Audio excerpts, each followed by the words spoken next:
Hi everyone, welcome. I'm down here in my wormery, and what I've got out here on the bench, as you can see, is a yellow bucket. And this is actually bucket number 1 of 5. I've got 4 more of them over on the side. And the last time these buckets made an appearance was quite a while ago, and at that time we decided we're just going to do the maintenance of these buckets offline and not maintain periodic updates. But I have been checking in on them every 4 days, periodically checking in just to give them a little shot of worm chow. And that's the only thing that these systems have been getting, is a little bit of my worm chow, and just making sure that everything's okay. In the very beginning they were running extremely wet, so much so that I had to come in here and ladle the liquid out. Later I felt like I was getting to the point where the moisture level was just right, so to prevent further drying of the system I placed a little plastic bag in on top of the paper covering that's over the whole contents. And it seemed to me like now, after 8 weeks, it was time to maybe get the camera back down here and let people see what's happening in these. You know, see what an estimated 250 worms added to an estimated maybe 2 gallons of bedding can do in that amount of time. So I've got a slightly different arrangement here. Rather than running my camera on a tripod, I've got the camera on a little clip that I was just going to attach to the side of the bucket here. So let's see how that works. Alrighty. It's a little bit more in the way than in the past, where I was able to just bring the tripod up to the very edge of the bucket so that we could sort of just get the lens of the camera situated to peek down into what I was working on. But these check-ins usually don't take a great deal of time. It's usually a pretty quick in and out. But you know what? I also got some information here, so this is a little bit awkward. But let me see if I could bring this down here in front of the camera to show you what we're talking about. A little bit of glare there with the reflection coming off the overhead lights. But I came to the realization that every significant thing that I've done in these systems has been done on a Tuesday. So I kind of came up with this concept of these buckets now being my so-called Tuesday red wiggler breeding buckets. And the reason for that is because it was exactly 12 weeks ago today, and today's Tuesday too, that I built these buckets. And then the buckets sat around for a while before I got around to populating them. I tried coming back 1 week later, 11 weeks ago, where I did try number 1, and that was sort of a fail. That was captured on video, and we just couldn't seem to follow the process that I was looking to do in terms of separating the worms from the material that they were inhabiting. The material was just way too clumpy.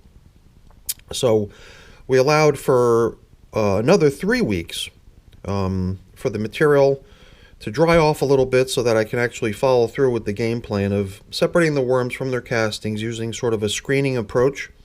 And at that point, 3 weeks later, it did seem to work. But at that point, the span of time between the build of the bins 12 weeks ago and the launch of these bins 8 weeks ago, these bins actually had a good 4 weeks of just sitting around and priming and awaiting the occupation of the worms. And then those 8 weeks ago, those 56 days ago, was the launch of these bins. And during that time, as I might have mentioned earlier, I've been coming in here every 4th day to give them a feeding. And that brings us to today, where I thought that it might be a timely point in their life cycle to just come back in here and show everyone how things are coming along.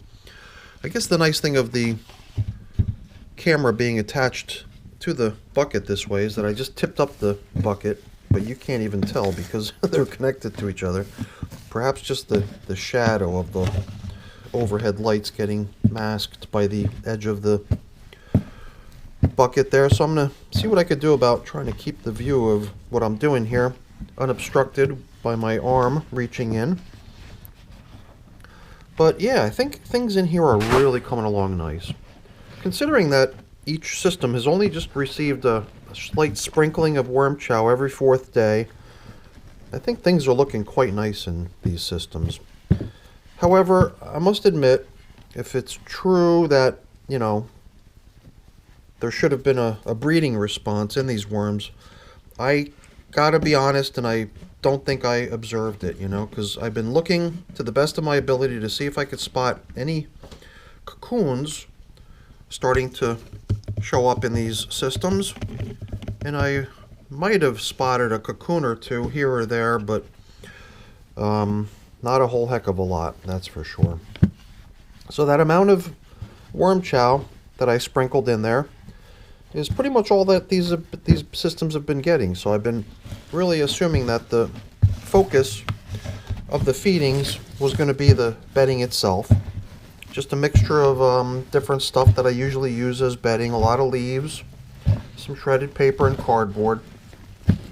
And it seems to have been satisfying their appetite. The castings are starting to pile up quite nicely, and the worms always look quite happy and healthy. So yeah, I mean, I did swing from overly wet to starting to borderline get maybe a little bit too dry. But I think I've finally reached that magic equilibrium of just the right moisture level in here, and keeping this little plastic bag right on top of the paper covering appears to have been doing just the right amount of protection to keep the systems from getting overly dry and staying nice and cozy for the worms. So that's pretty much all I've been doing in each of these buckets every fourth day. So let's go get bucket number 2 and continue. Alright, on to bucket number 2. Let's see.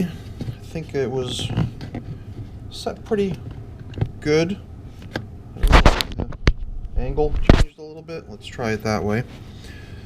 I thought that it would be pretty consistent going from one bucket to the other, the way the clip and the mounting was all set up, but let's try it this way. So, same story. I guess there was one point where I sensed that one of the systems appeared to be in need of a little bit of moisture, so I might have gone in there with just a little sprinkling of moisture. But for the most part, they've all been very consistent in the environment, remaining at about the same moisture level in all 5 buckets. And there was just that one occasion I felt like I had to give one of the systems just a little sprinkling of additional moisture to keep things consistent. So it's kind of nice. I guess when you're working in a deep system like this, there's not a lot of cross breeze that has the opportunity to wick away any of the system's moisture. So just by its nature of being a somewhat deeper container, it seems like they're pretty capable of hanging on to their moisture with minimum coverings. So for the longest time I was only covering with the newspaper. But then when I felt like I had reached a pretty good point, it seemed a few weeks ago that it was a good time to add the little plastic bag covering to each system, just to prevent any further loss of moisture to evaporation. And they've been holding great this way for a while now. Alright, that's all there is to it. Bucket number 3 coming up next. Alrighty.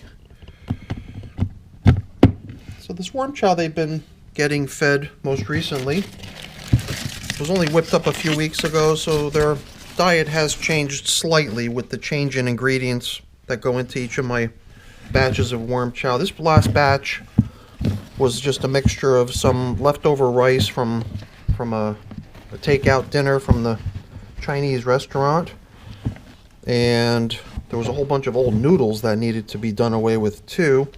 So I let the noodles and the rice dry, and then I ran them through my little personal blender, and regrettably it was during that session of creating worm chow that the poor blender pooped out.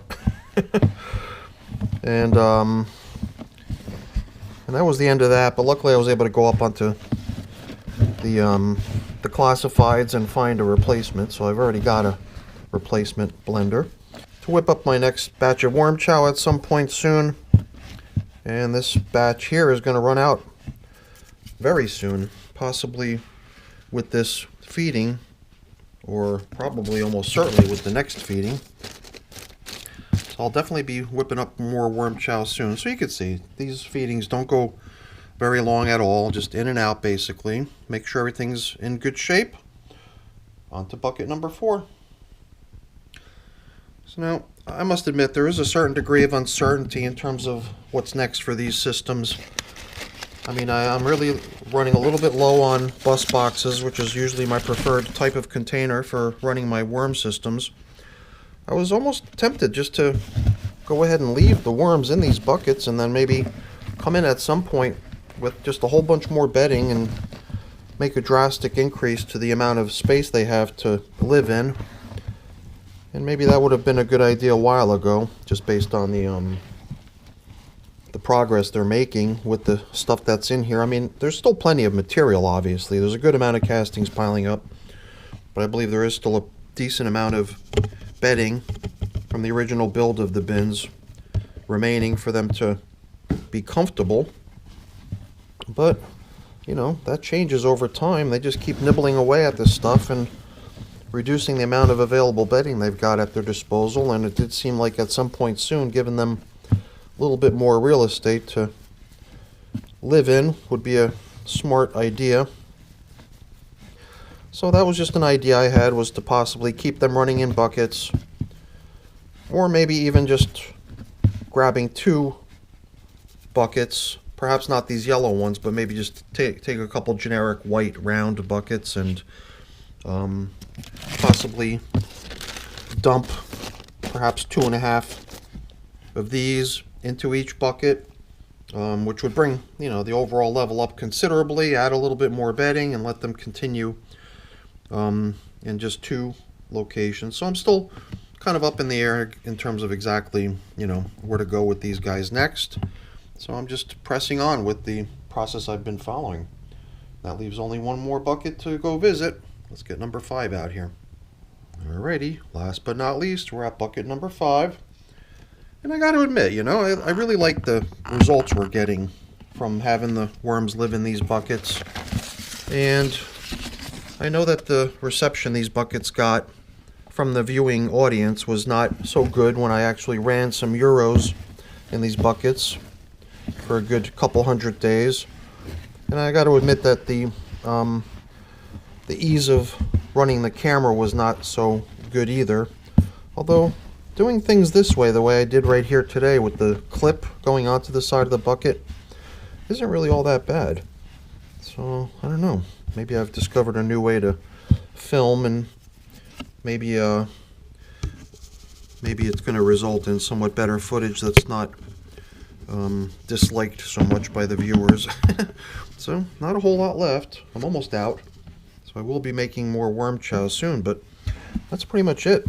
That's what I come down here every 4 days to do. Make sure these worms are getting fed regularly.